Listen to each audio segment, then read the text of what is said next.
Rasulillah Sayyidina wa maulana Muhammad ibn Abdillah wa ala alihi wa sahbihi wa mawala, amma ba'du. Maha suci Allah, segala puji hanyalah milik Allah. Alhamdulillah, di pagi yang berbahagia ini kita masih diberikan kekuatan, kemampuan untuk mampu melaksanakan berbagai amaliyah ibadah di bulan penuh berkah ini. Besar harapan kita, mudah-mudahan amaliyah ibadah kita diterima oleh Allah Subhanahu wa ta'ala. Shalawat beserta salam mudah-mudahan tetap tercurah limpah kepada Nabi kita, Nabi besar Muhammad sallallahu alaihi wasallam, kepada para keluarganya, para sahabat, para tabi'in, kita semua dan seluruh umat yang turut serta kepadanya sampai akhir zaman. Hadirin kaum muslimin wal muslimat undangan Allah rahimakumullah.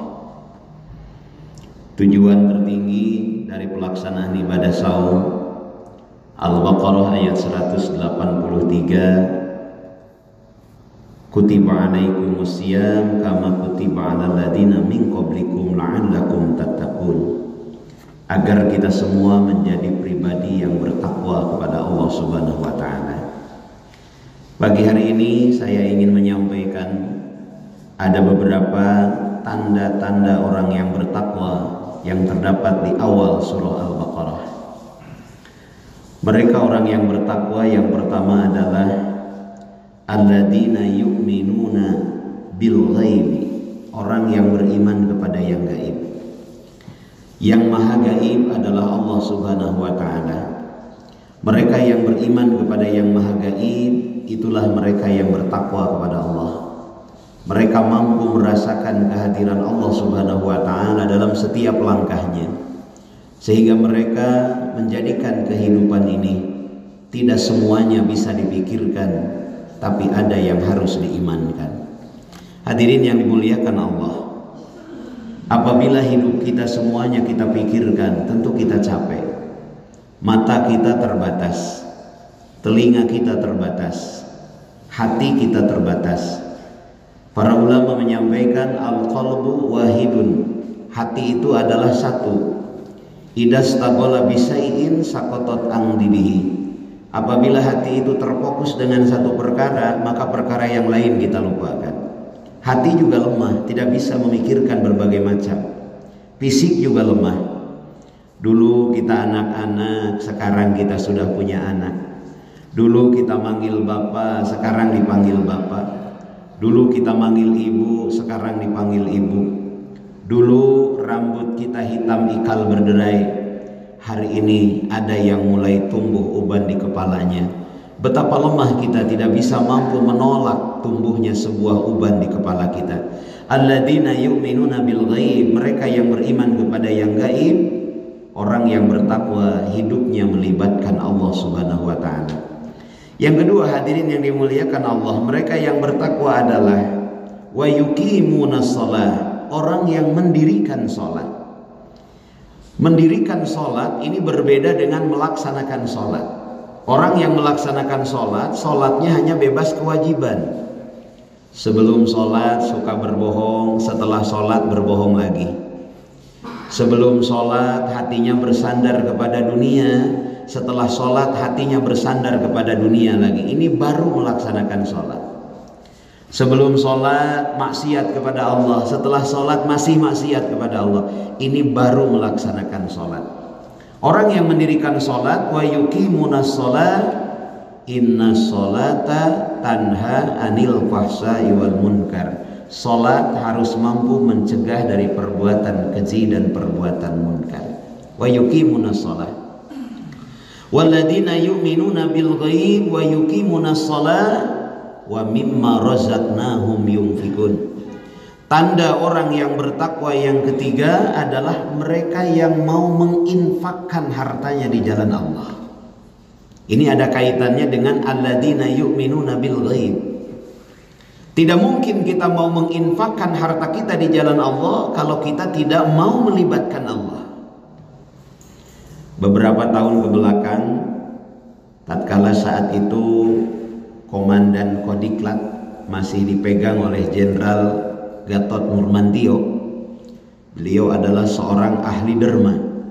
Kurang lebih ada 400 anak yatim yang beliau bina, yang beliau kelola, dan yang selalu beliau menyalurkan hartanya di situ.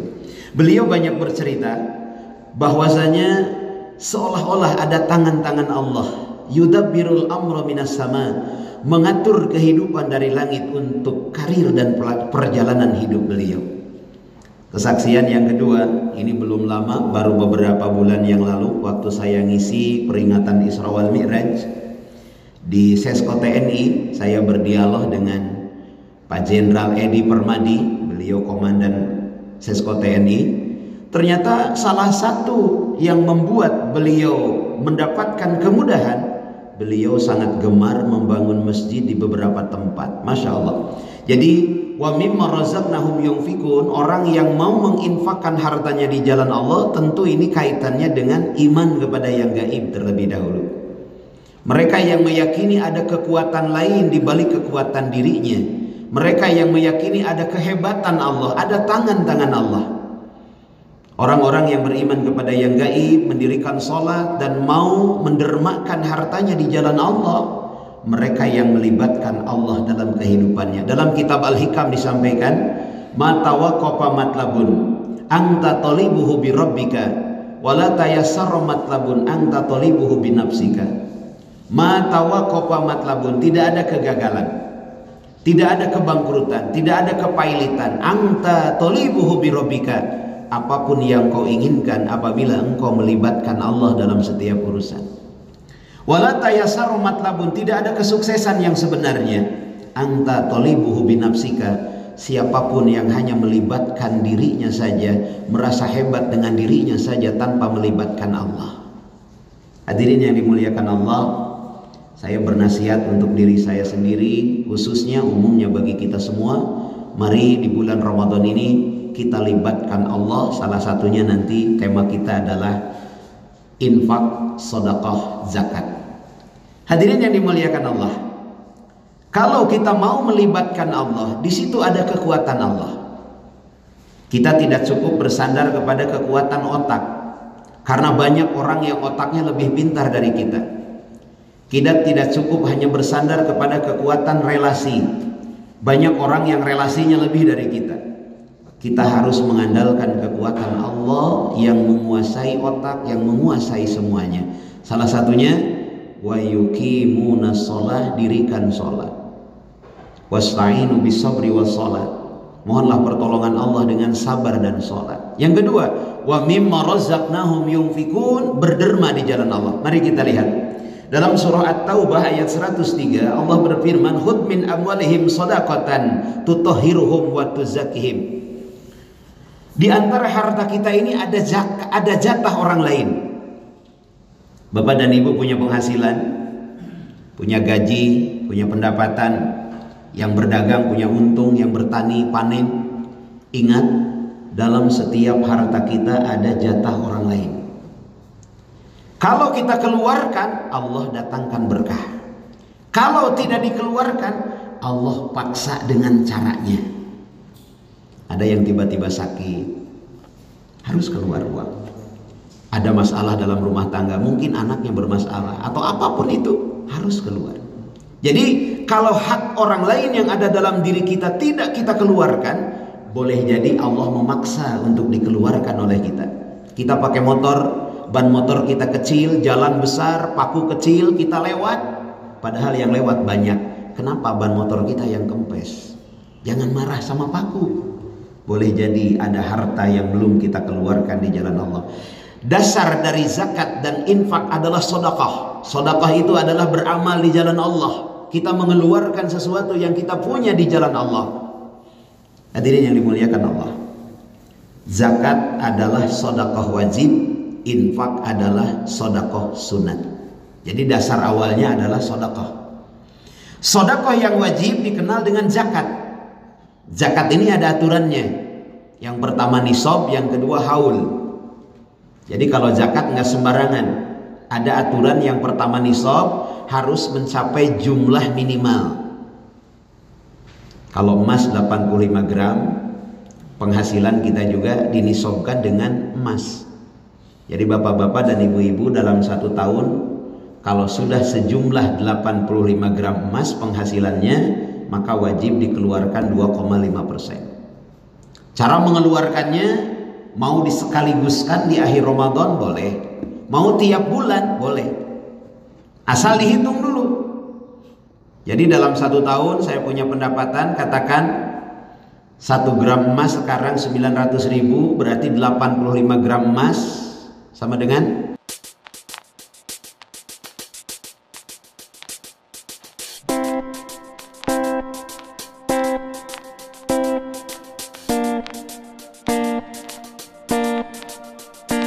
keluarkan 2,5%-nya, mau sekaligus boleh, mau 2,5% itu dibagi 12 juga boleh. Nah, jadi zakat itu ada nisab. Nisab itu batas minimal pendapatan bapak dan ibu harus 85 gram emas. Yang kedua, haul, setahun sekali, tapi cara mengeluarkannya boleh setiap bulan. Dengan catatan biar mudah, tiap dapat penghasilan keluarin aja 2,5%. Kalaupun lebih dari hitungan akan masuk ke dalam infak nantinya. Yang kedua, yang menerimanya juga kalau zakat itu ada aturannya, yaitu 8 asnaf, tidak boleh di luar itu. Kita menafkahi istri, mah nih zakat nih, nggak bisa. Zakat nggak bisa kepada yang kita berkewajiban menafkahinya. Ke orang tua kita ngasih uang zakat, nggak bisa. Ya, bagaimana kalau saudara yang kita berkompeten untuk menafkahinya boleh, bahkan lebih bagus itu wal aqrabin, yang dekat. Nah, jadi zakat itu ada aturannya, yaitu harus melalui nisab dan haul, yang menerimanya juga ada 8 asnaf. Kalau infak ini bebas. Kalau infak bebas, kapanpun, kepada siapapun, berapapun jumlahnya, tidak dibatasi.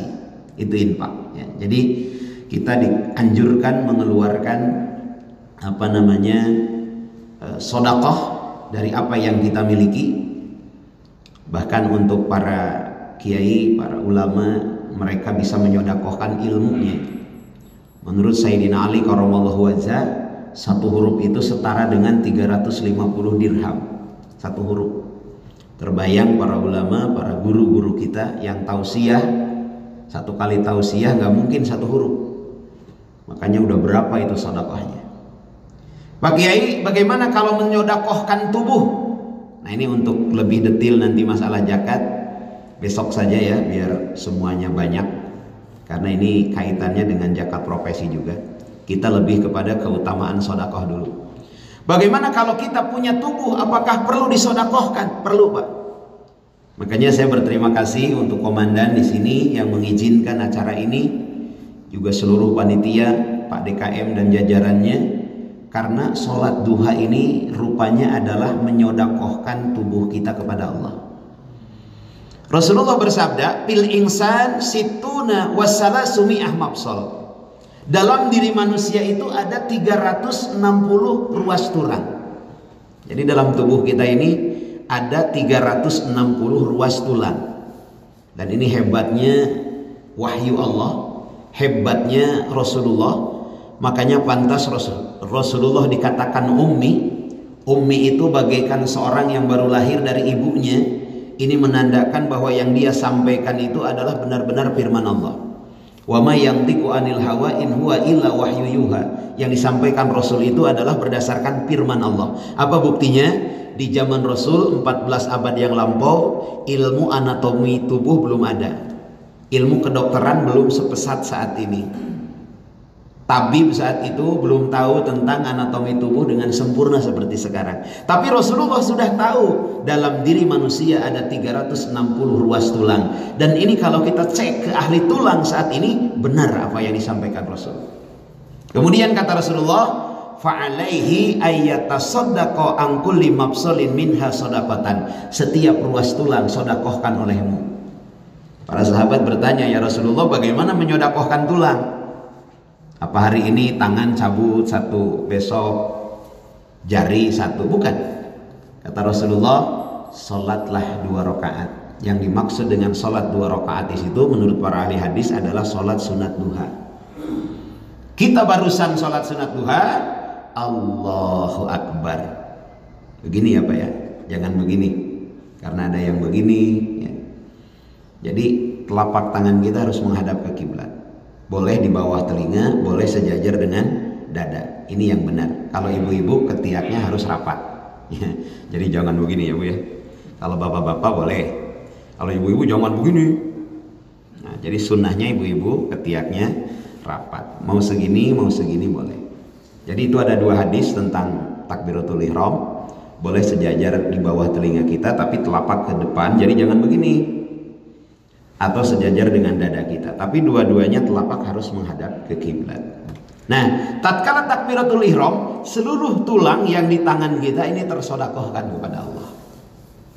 Tatkala kita sujud, seluruh tulang yang ada di punggung kita, di jidat kita, sedang ruku, semua itu tersodakohkan kepada Allah Subhanahu wa Ta'ala. Jadi sodakoh dengan diri kita, sodakoh dengan ilmu, termasuk bapak dan ibu hadir ke tempat dinas, ke kantor, ini adalah sodakoh.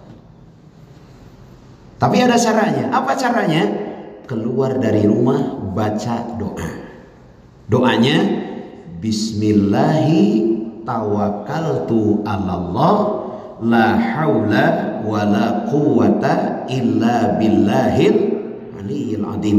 Dalam hati niat, ya Allah, saya mau beraktivitas dalam rangka mencari ridho Allah. Tiap langkah kita bernilai sedekah. Tiap aktivitas kita bernilai sedekah. Di kantor di sini ada yang sibuk di balik meja komputer, ada yang sibuk di balik pekerjaan masing-masing. Kesibukan-kesibukan itu ternyata bernilai sedekah. Kalau di rumah mengawali aktivitas keluar dari rumah, kita baca doa tadi. Dan doa itu bukan sembarangan, Pak. Bukan doa dari saya. Doa itu dari Rasulullah. Langsung diajarkan oleh malaikat Jibril. Bahkan dalam hadis disampaikan, apabila kita keluar rumah membaca Bismillahi tawakkaltu 'alallah la haula wala quwata illa billahil aliyil azim, ada 3 yang Allah beri kepada kita. Yang pertama, hudita, dari mulai kita keluar rumah sampai masuk lagi ke rumah akan ada dalam bimbingan Allah. Tidak akan tertipu, tidak akan dibohongi. Ini hebatnya doa. Yang kedua, wakupita, dari mulai keluar rumah sampai kembali ke rumah Allah jaga kita dari gangguan makhluk zahir maupun batin. Ini perlu, Pak. Apalagi bapak-bapak di sini saya lihat banyak yang karirnya bagus. Saya lihat banyak yang kehidupannya luar biasa. Ada pepatah Arab menyampaikan likulli nikmatin mashhudun. Tiap kita mendapatkan kenikmatan, tidak setiap orang senang, ada saja yang hasud kepada kita. Jabatan kita naik, karir kita naik, tidak semua senang.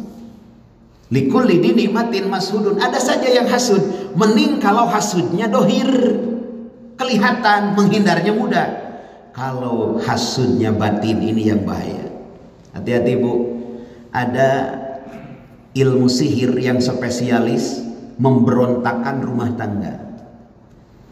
Boleh jadi karirnya melejit, hancur karena rumah tangganya juga hancur. Ada yang tiba-tiba istri itu melihat suami itu muak. Ada juga suami yang tiba-tiba melihat istri itu nggak seneng. Nah, ini kalau terjadi hal seperti ini, baca doa dari Rasul sambil tarik nafas. A'udzu bikalimatillahi tammati kulliha min syarri ma khalaq. Keluarkan nafas. Itu sihirnya insya Allah diselamatkan oleh Allah kita dari sihir tersebut. Nah, jadi perlu tiap keluar rumah baca doa apa tadi? Bismillahi tawakkaltu 'alallah la haula wala quwata illa billahil. Hafal semuanya? Ayo bareng. Bismillahi tawakkaltu 'alallah la haula wala quwata illa billahil aliyil azim. Mulai hari ini jangan ditinggalkan doa itu. Yang pertama, hudita, dari mulai keluar rumah sampai pulang dalam hidayah Allah, dalam bimbingan Allah. Yang kedua, wakufita, Allah akan menjaga kita. Wawu kita, Allah menjaga kita. Yang ketiga, wakufita. Nah ini yang hebat. Wakufita, dari mulai keluar dari rumah sampai kembali ke rumah, Allah penuhi setiap hajat-hajat kita. Kita keluar untuk cari nafkah, Allah penuhi nafkah itu. Kita keluar untuk mencari sesuatu, Allah penuhi. Ini hebatnya, ya. Bapak Ibu yang dirahmati Allah, kalau doa itu kita baca tatkala mau berangkat ke tempat beraktivitas, maka setiap aktivitas kita di kantor dimanapun ini bernilai sedekah di hadapan Allah Subhanahu wa taala. Ibu bapak yang dirahmati Allah, apa sih manfaatnya sedekah itu? Ada 4. Yang pertama, ista'zilu rizqa bis sedekah. Percepat datangnya rizki dengan sedekah. Bapak dan ibu punya tetangga orang yang tidak mampu 10 orang. Kita bantu tetangga itu, jatah rizki 10 orang itu Allah titipkan kepada kita. Hebat. La yanqusu malun bisadaqah bal yazdad bal yazdad bal yazdad. Harta tidak berkurang dengan sedekah, justru bertambah. 3 kali dijanjikan Rasul. Ada 10 anak yatim kita bantu, jatah rezeki 10 anak yatim itu Allah titipkan kepada kita. Istajilu rizqa bisadaqah. Allah percepat datangnya rezeki dengan sedekah. Makanya kembali ke ciri takwa yang pertama, alladzina yu'minuna bil ghaib. Hidup itu tidak cukup dengan matematika akal. Ada matematika iman. Apa matematika akal? Matematika akal 2 kali 5 10, 2 kali 10 20, 2 kali 3 6. Itu matematika akal. Terserah Bapak dan Ibu apakah kita mau pakai matematika itu atau mau matematika iman.